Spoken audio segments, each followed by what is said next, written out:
So Clement Davis asked, can you show me how to create my own MLB player pool? Please advise. Lot to unpack there, and that's going to be definitely a little bit slate dependent. That's going to be a little bit player dependent in terms of what your risk tolerance is and how willing you are to have a tighter player pool or a more wider player pool. So I will go ahead. I'm going to stick on this here for a couple minutes and then Clement, direct you to maybe a couple other resources that might be helpful as a starting point, just because I think we could probably talk about this for a couple hours, and we could probably talk about this for a couple hours on every single baseball slate. One thing I like to do is, and we talk about this a lot in some of our strategy resources, is I always like to get an idea of running a test build to see what we're just getting right out of the box when I'm looking at a slate. So let's say you're playing 20 max, something like this, and we will just let this run. This might be for the quarter jukebox. And this, because of the way our smart diversity sliders are set up for this contest, you're going to get a player pool that we feel makes sense for this kind of contest right out of the gate. So we'll see this in a second, but the level to which you are exposed to certain pitchers, the number of pitchers you have in the pool, which pitchers you have in the pool, and the same thing for the hitters is already going to be kind of well thought out for a contest of this size. So let's see, this build is almost done here. We will make a couple minor changes here so we can actually see the lineups.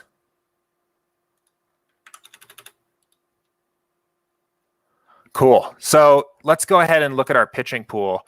So we've got a pretty wide pitching pool. It's a big slate. There's a lot of really good value pitching options. So for lack of a better word, SaberSim is kind of thinking, the way to approach the slate is to come at a wider player pool here than not. On batters, we're seeing a little bit more condensed, right? So right off the bat, Colorado, Milwaukee. We look at team stacks.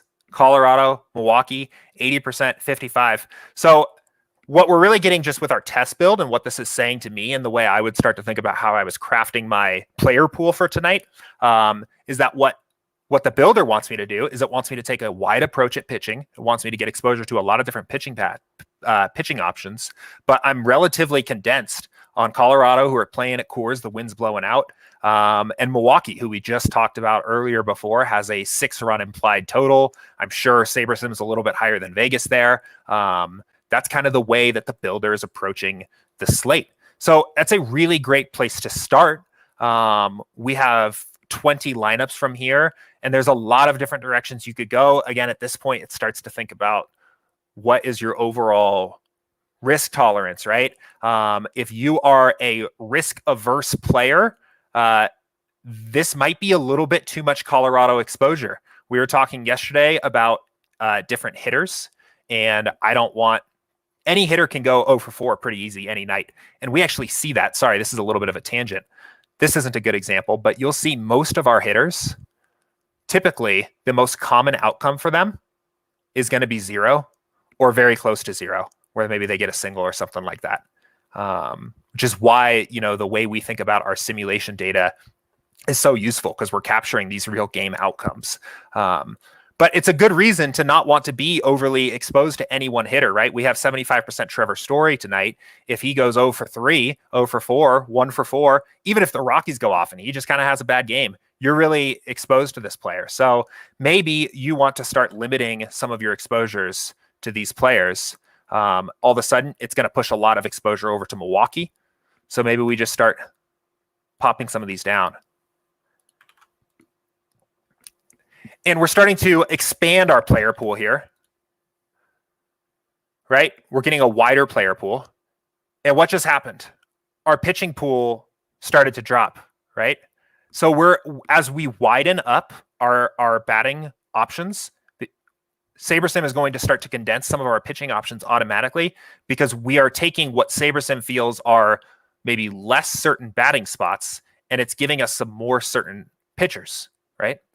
And we could continue to refine this from here. We're only playing 20 lineups. It's okay to be underweight on guys. I always say that. It's, you don't have to, not every player is a lock or a fade. But maybe we don't want to take a shot on the one Aaron Nola lineup where we hit him. And he's going to be pretty highly owned. And we just take him off. And some of these guys at the bottom, Marcus Stroman, not a very great value play, under 2x value. We take him off. And we're starting to condense our pitching pool, right? So we took a test build from SaberSim for 20 lineups that originally wanted us to play a relatively condensed hitting pool. And we widened our hitting pool. We condensed our pitching pool. And we're still getting really nice looking lineups here with big stacks, 4-4 stacks. We're getting some high Saber scores here. Remember, all of our Saber scores at the top always going to be standardized to 100. So you can see about how far away you've gotten from the top Saber score. And we've got some pretty good lineups here. So that's just like maybe a starting point of how you might be thinking about your player pool on tonight's slate.